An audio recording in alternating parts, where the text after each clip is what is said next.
Kabupaten Bandung, perubahan lahan perkebunan teh menjadi perkebunan hortikultura di wilayah Kecamatan Ranca Bali, Kabupaten Bandung, menimbulkan pertanyaan.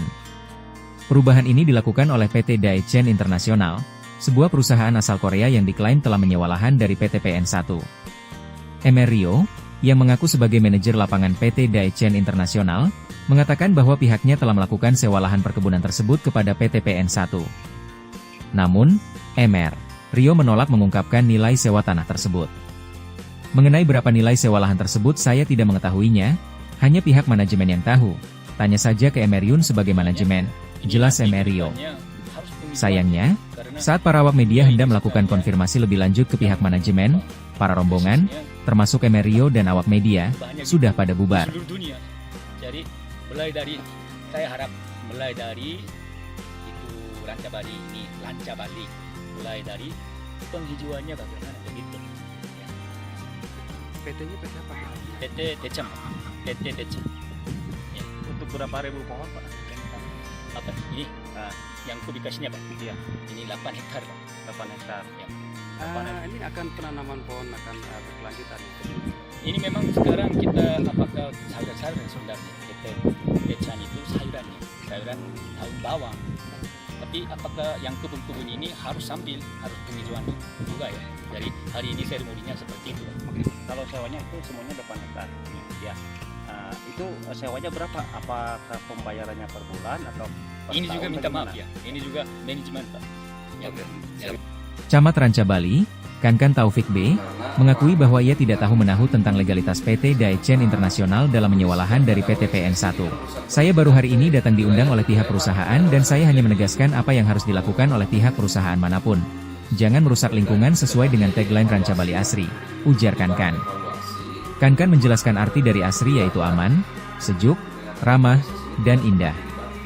Itu saja yang mana tagline tersebut selalu kami jaga dan kembangkan di wilayah Ranca Bali, tegasnya.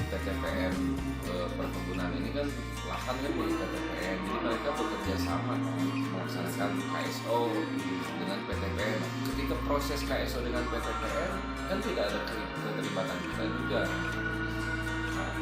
Tapi ya akhirnya kan mulai rame gitu kan, karena itu pakai alat berat segala macam. Nah, saya mah melihatnya bukan itu. Pertama saya dari sisi sosialnya mengajak kerjanya memakai tenaga kerja kita, yang satu. Dan yang kedua masalahnya berarti kan itu aman, maksudnya tenaga kerja kita terserah. Yang kedua saya melihatnya lingkungan, kan? Saya melihat kan sumbernya di situ. Jadi ketika itu pakai alat berat segala macam itu ada sebelumnya jadi sedimentasi kan, sehingga kalau daerah itu kan lain seheran. Nah jadi tugas saya apa pemacarana wahana kita keheran gitu.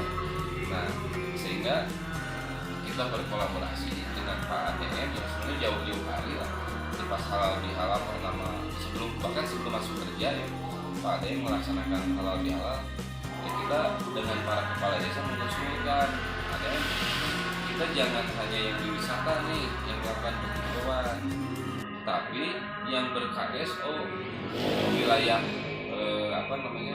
yang pengusaha-pengusaha pertanian pun jangan itu total semuanya sayuran atau total semuanya stroberi gitu. Jadi kita harus ada kebijakannya. Nah, ternyata disambut baik oleh Pak ADM. Pak ADM bikin surat edaran. Pertanyaan mengenai legalitas dan pengelolaan.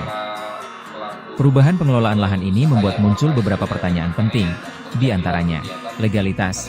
Apakah PT Daechen International sudah memiliki izin resmi untuk mengelola lahan perkebunan tersebut? Apakah perizinan sudah sesuai dengan regulasi yang berlaku di Indonesia? Kontrak. Apakah kontrak sewa tanah dengan PT PN1 sudah ditandatangani?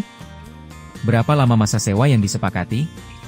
Apakah ada klausul khusus terkait pengelolaan lahan, seperti pelestarian lingkungan dan keberlanjutan? Keahlian. Apakah PT Daechen International memiliki pengalaman dan keahlian dalam mengelola perkebunan hortikultura? Apakah mereka memiliki teknologi dan sistem yang baik untuk menunjang keberhasilan usaha pertanian ini? Efisiensi. Bagaimana PT Daechen menjamin bahwa perubahan pengelolaan ini akan meningkatkan efisiensi dan produktivitas lahan?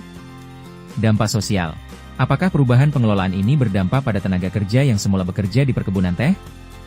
Apakah mereka diberikan peluang kerja di perkebunan hortikultura yang baru? Keberlanjutan.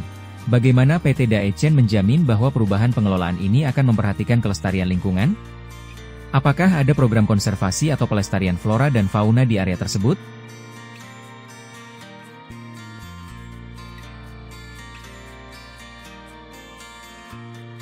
Dari Kabupaten Bandung, Asep Sapulawardha Hadas mengabarkan.